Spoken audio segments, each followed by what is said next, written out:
Hello बच्चों, तो हम आ चुके हैं एक न्यू वीडियो लेकर आपके लिए जो मोस्ट इंपॉर्टेंट है। इंग्लिश ग्रामर टॉपिक है आपके पास एक्टिव पैसिव वॉइस। ठीक है बच्चों, एक्टिव पैसिव वॉइस और use of past continuous tense इसको पढ़ेंगे। कल हमने पढ़ा था use of present use of past indefinite. आज पढ़ेंगे use of past continuous tense. इसमें हमें सबसे पहले हम डेफिनेशन देखते हैं, फिर उसके कॉन्सेप्ट से हम क्या करते हैं, पैसिव वॉइस निकालते हैं। देखिए सबसे पहले, और धीरे धीरे ही पढ़ेंगे तभी हमें सब एक पैसिव वॉइस क्लियर हो जाएंगे और एक साथ फिर इसका जो भी है पार्ट देख लेंगे। ठीक है, तो देखिए ध्यान से, इसमें डेफिनेशन क्या होती है इसकी।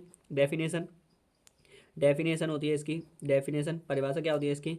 जिन हिंदी वाक्यों की क्रिया के अंत में, दोबारा से डेफिनेशन सिखा दे रहा हूँ क्योंकि तुम्हारा दोबारा भी रिवीजन हो जाएगा। ट्रांसलेशन में सिखाया था मैंने टेंस में, और आज हम सिखा रहे हैं बच्चों किस में, पास्ट कंटिन्यूअस टेंस में। ठीक है, तो जिन हिंदी वाक्यों की क्रिया के अंत में, जिन हिंदी वाक्यों की जिन हिंदी वाक्यों जिन हिंदी वाक्यों की क्रिया के अंत में जिन हिंदी वाक्यों की क्रिया के अंत में जिन हिंदी वाक्यों की क्रिया के अंत में रहा जिन हिंदी वाक्यों की क्रिया के अंत में रहा था, रही थी, रहा था, रही थी, रही थी, रहे थे, रहे थे, रहा था, रही थी, रहे थे आदि शब्द आते हैं, आदि शब्द आते हैं, आदि शब्द आते हैं, आदि शब्द आते हैं, आदि शब्द आते हैं, आदि शब्द हैं या फिर आते हैं, ऐसा लिख सकते हो, कोई नहीं। आदि शब्द आते हैं, उन्हें क्या कहेंगे हम, प्रेजेंट पास्ट कंटिन्यूअस टेंस कहेंगे। ठीक है बच्चों, पास्ट कंटिन्यूअस टेंस कहेंगे।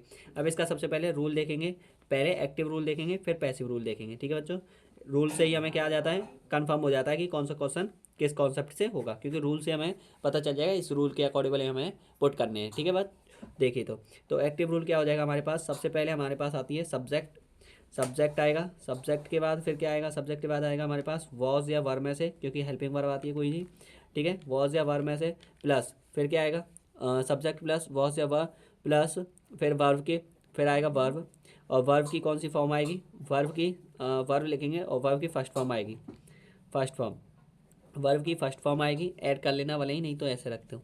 ठीक है, वर्ब की फर्स्ट फॉर्म आएगी, फिर आईएनजी आएगा, आईएनजी जुड़ेगा इसमें ही वर्ब की फर्स्ट फॉर्म में, आईएनजी प्लस फिर क्या आएगा इसके बाद, वर्ब की first form was a verb, verb की first form plus ING plus object, plus object, plus object plus dot और क्लोज हो जाएगा ब्रैकेट। ठीक है बच्चों, यहाँ तक क्लियर हुआ, आगे ध्यान देंगे।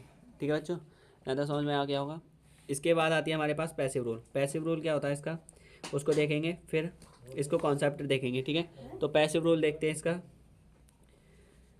पैसिव रूल होता है हमारे पास, सबसे पहले ऑब्जेक्ट आएगा, ऑब्जेक्ट, ऑब्जेक्ट के बाद फिर आएगा वॉज या वर्ब में से कोई एक आएगा, ऑब्जेक्ट प्लस वॉज या वर्ब में से कोई एक आएगा, फिर क्या आएगा, फिर उसके बाद आएगा हमारे पास इसमें बीइंग आएगा, बीइंग।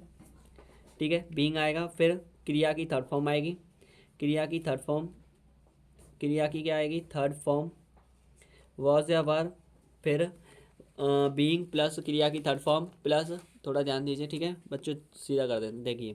ठीक है, आगे देखिए, इसके बाद आपके पास यहाँ से कौन सा, ठीक है, प्लस करेंगे, प्लस प्रीपोजिशन आएगा, क्रिया थर्ड फॉर्म के बाद प्रीपोजिशन बाई आएगा, फिर ऑब्जेक्ट के बाद आएगा आपके पास सब्जेक्ट। क्या आएगा यहाँ पे, सब्जेक्ट, सब्जेक्ट आएगा, सब्जेक्ट आएगा, सब्जेक्ट आएगा, डॉट और फिर उसके बाद क्लोज ब्रैकेट। ठीक है, डॉट का मतलब होता है यहाँ पे ये बिंदु होता है, मतलब यहाँ पे फुल स्टॉप लग गया। ठीक है बच्चों, इंग्लिश में। आगे ध्यान देते हैं, अब इसके बाद उदाहरण देखेंगे इसका। सबसे पहले क्या देखेंगे, उदाहरण, जो भी इसका कॉन्सेप्ट है उसका उदाहरण देखेंगे। सबसे पहले हम इसका उदाहरण देखेंगे, पहले उदाहरण। ठीक है, तो लिखेंगे यहाँ पे आपके पास हम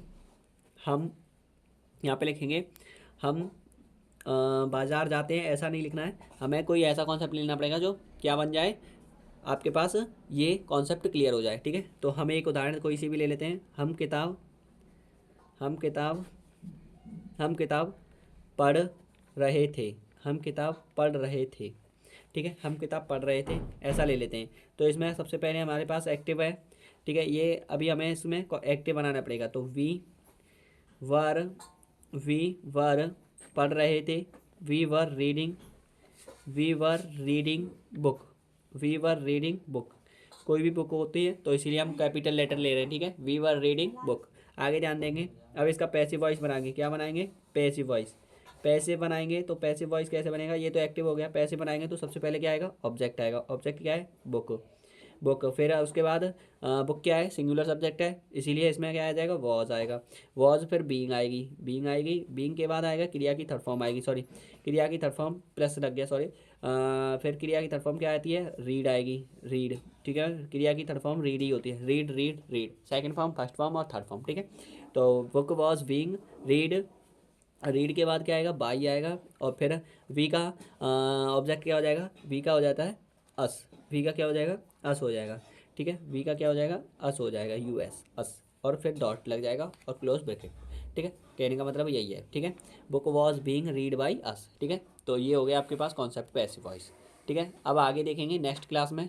सेकंड इसका आ जाएगा पास्ट परफेक्ट टेंस। ठीक है, और पास्ट परफेक्ट कंटिन्यूअस टेंस तो होगा नहीं, क्योंकि मैंने आपके लिए जो फर्स्ट क्लास सिखाई थी तो कितने होते हैं पैसिव वॉइस, केवल 8 प्रकार के, और अदर से तो बाहर से तो अलग हो जाते हैं, लेकिन टेंस के अकॉर्डिंग बता रहे हैं। ठीक है बच्चों, तो वीडियो पसंद आई तो लाइक करना, कमेंट करना, और आगे भी ऐसे ही क्वेश्चन आते रहेंगे, और जो भी डाउट है मुझे कमेंट के माध्यम में ज़रूर बता देना। थैंक यू, धन्यवाद।